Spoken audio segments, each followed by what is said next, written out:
Hey guys, Kerb here.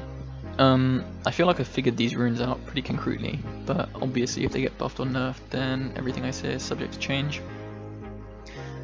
In my last guide video, which is on Kale, like ages ago, it was just me talking and it was a bit boring, so this time there's some gameplay in the background of me dumpstering on some Rengar and his team, with my favourite of the setups I'm going to talk to you guys about.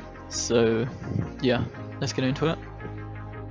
There are two ways to build Cho this season, and I'm going to separate them by calling one the competitive Cho build, in which you'll be seeing pros do, or at least what I think you'll be seeing pros do, and the other one is the solo queue Cho build, the core item of which, like, I'm already quite well known for in solo queue. So getting into it, both builds start in the same way with tier 2 boots rush.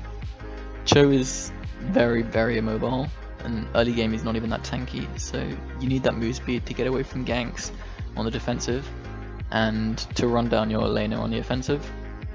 90% of the time in lane you can get away with getting tabbies versus AD lane and merc treads versus an AP lane.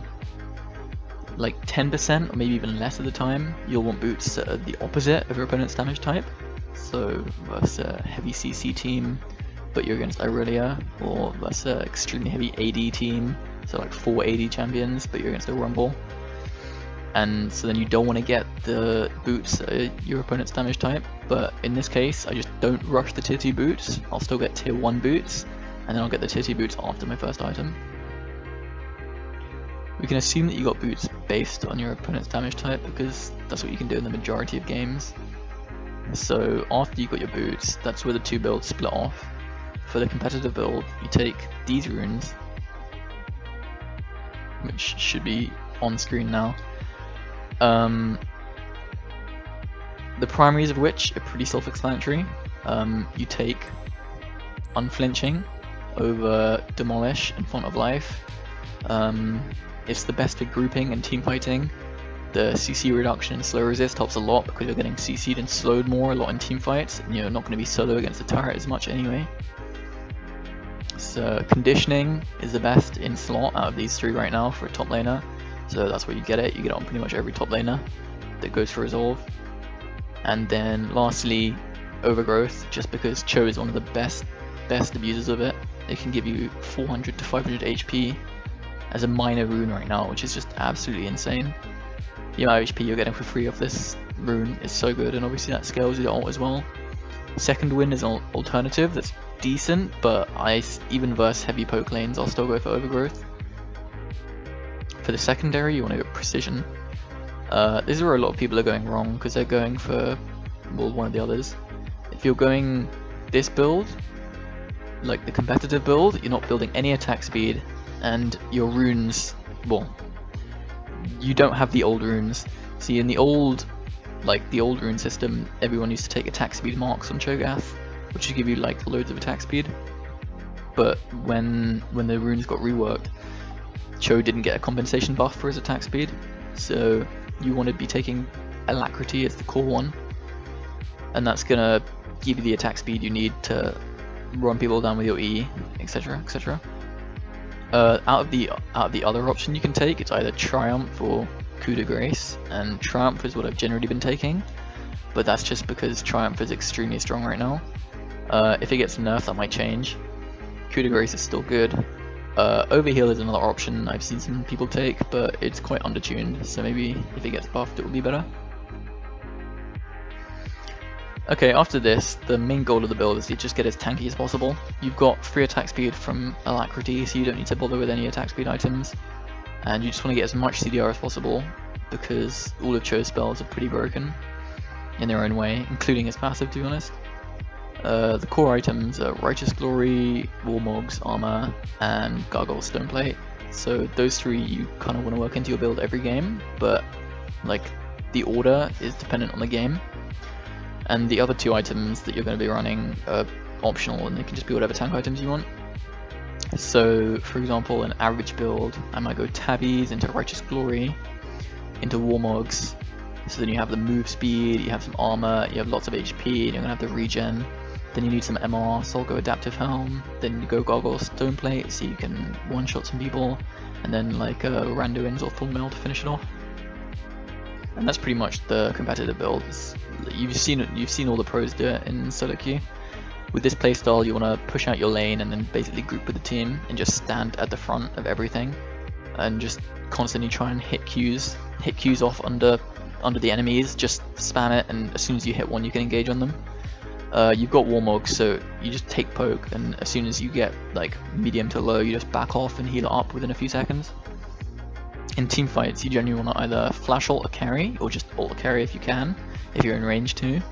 But most of the time you won't, and in that case, I recommend you just like stay at the front. But as soon as one of the enemies jumps onto your back line, you silence them and then just try and focus them down as quickly as possible. Because with Cho'Gath's ult, it's so easy to just insta-kill their tanks. Well, not their tanks, but any of their divers. So for example, their Jarvan engages on their ADC. You just silence him and then eat him with your AD carry, and he just dies instantly.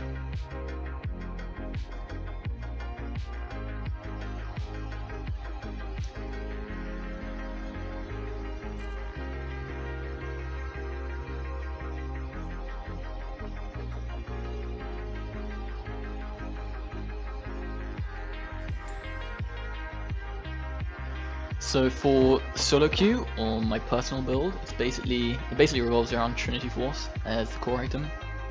This item is incredible in Cho'Gath. He makes use of every single stat.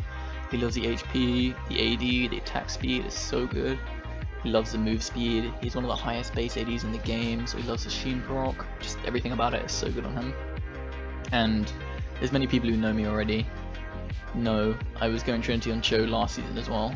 But it only got better this season. Now it's like honestly insane. So after your tier 2 boots, if you want to go like a more carry or split push style, get the Triforce. After Trinity, the build is still the same. You still want tank items, Righteous Glory, Warmogs, Gargoyles. You definitely don't need more damage after that. But again, those are the core tank items, but it's highly situational, and you can get whatever item seems right at the time. My general full build would probably look something like Ninja Tabbies into Triforce, into Righteous Glory, into Warmogs, into Adaptive Helm, into Gargoyle Stoneplate, or something. But Kerb, some of you might be thinking, that build has like 50% CDR. Yes, it does. Which brings me on to the next part, which is the runes for this build. The primaries are still pretty much the same, except for instead of unflinching, you want to go for demolish. And this is pretty much because with Triforce you're going to demolish turrets. You're going to demolish turrets. And this rune just helps you do it even faster. Like, you're more split push, and this is just a more split pushy style rune. For the secondary tree, you want to go down sorcery instead of precision. Basically, with the attack speed from Triforce, you don't need the attack speed from Alacrity, so you can afford to take sorcery as a secondary. Ultimate Hat is honestly incredible in this champion, as you snowball massively depending on your ultimate stacks. In the game you're seeing in the background, I think I've got 18 stacks, and at that point it's like, there was one point where against the Rengar I just auto ult and he died with my Eon and the Triforce proc. And Transcendence is the other one, which allows you to get 40% CDR quicker into the game, and then also doesn't punish you for the eventual overcap of CDR you're going to have due to how many good items on Cho'Gath give CDR. There aren't really any alternatives in the sorcery tree I would give. I would take those two every time, except maybe Celerity seems decent, but I mean I'm loving Celerity on certain champs right now, and it's very strong with the move speed, but Transcendence just seems to make more sense for Cho'Gath with this build. In terms of playstyle, this build is way stronger 1v1 and split push. Later in the game you can definitely group as before, like you're by no means going to be squishy, but your solo kill pressure is absolutely insane, which is why I love this build for solo queue. Before Trinity you're pretty weak without having tank components or a real tank item, so generally the main weakness of this build is before one item, and you just want to stack minions until then. After that one item power spike, around like 12 minutes or so, is when you can really start to pop off on your own, and when you're inside of the map as well.